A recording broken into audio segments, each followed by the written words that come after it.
धानी वैसन बात नहीं खे काती बोला तारू वजह के बुझात नहीं खे तोहर उतार दे बुखार राजा जी तोहर उतार दे बुखार राजा जी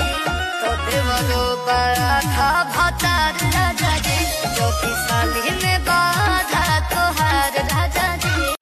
माजा साजा हमारे पबीती ए हो मारो